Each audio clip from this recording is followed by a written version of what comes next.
শিক্ষার্থীদের হাতের রং তুলির ছোঁয়ায় নতুন রূপে সাজছে কুষ্টিয়া।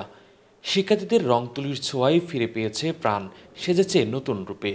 শিক্ষার্থীরা বলছেন তাদের হাত ধরেই নতুন বাংলাদেশকে চিনবে বিশ্ব, গড়বেন তারা বৈষম্যহীন রাষ্ট্র।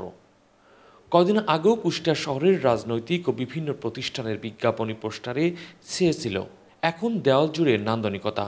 দেওয়ালের সব নোংরা পরিষ্কার করে নতুন বাংলাদেশকে নান্দনিকভাবে সাজাচ্ছেন শিক্ষার্থীরা।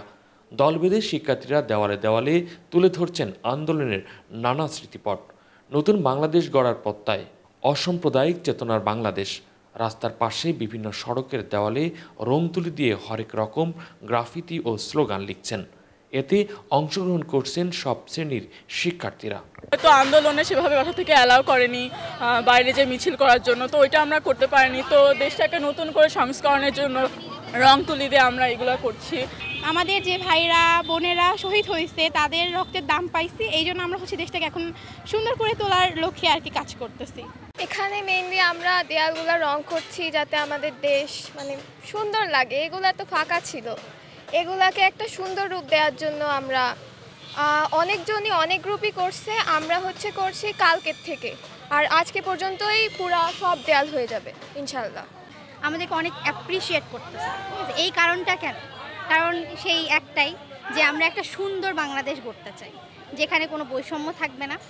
আমাদের এতগুলো ভাই বোনেরা নিহত হয়েছেন, প্লাস এতজনের রক্ত ঝরছে, তো আমরা আমাদের দিক থেকে ব্যক্তিগত দিক থেকে সবাইকে এটা ফুটিয়ে তুলতে চাচ্ছি যে আমরা আমাদের রক্ত কারোর বৃথা যায় নাই, এই কারণে আমরা আগাচ্ছি। শিক্ষার্থীদের এমন উদ্যোগকে সাধুবাদ জানাচ্ছেন কুষ্টিয়াবাসী। বলছেন শিক্ষার্থীদের হাত ধরে দেশ হবে সোনার বাংলাদেশ, জরাজীর্ণতা কাটিয়ে উন্মোচন হবে নতুন দিগন্ত। কিন্তু এরকম একটি আন্দোলনের পর তারা যেভাবে এই কাজগুলো করছে, এদের মধ্যে দায়িত্বশীলতার পরিচয় পাওয়া যাচ্ছে। আমরা আশা করব এই দায়িত্বশীলতাটাকে তারা তাদের ভবিষ্যতের জন্য তুলে রাখবে। যে বাচ্চারা রং করছে, ট্রাফিকের দায়িত্ব পালন করছে, শহরটা পরিষ্কার করে রাখছে, এই ওয়ালে লেখালেখি এগুলো অনেক সুন্দর, শহরটাকে চকচকে দেখা যাচ্ছে। এই স্বাধীনতা অর্জন করতে গিয়ে অনেক ক্ষয়ক্ষতি হয়েছে।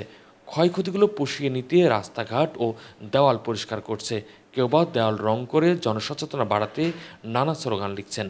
মোড়ে মোড়ে ট্রাফিক যানজট নিয়ন্ত্রণ করছে, যা সাধারণ মানুষের কাছে ব্যাপক প্রশংসা পেয়েছে। আমি বলবো যে সবাই নিজ নিজ জায়গা থেকে আমরা চেষ্টা করব যেন বাংলাদেশকে এক নতুন রূপ দিতে পারি, আর সেটা হোক পরিচ্ছন্ন করার মাধ্যমে বা অঙ্কন করার মাধ্যমে বা ট্রাফিক কন্ট্রোলের মাধ্যমে, যেন গোটা বিশ্ব বলতে পারে যে না, বাংলাদেশের ছাত্রছাত্রীরা প্লাস জনতারা সত্যি পারছে।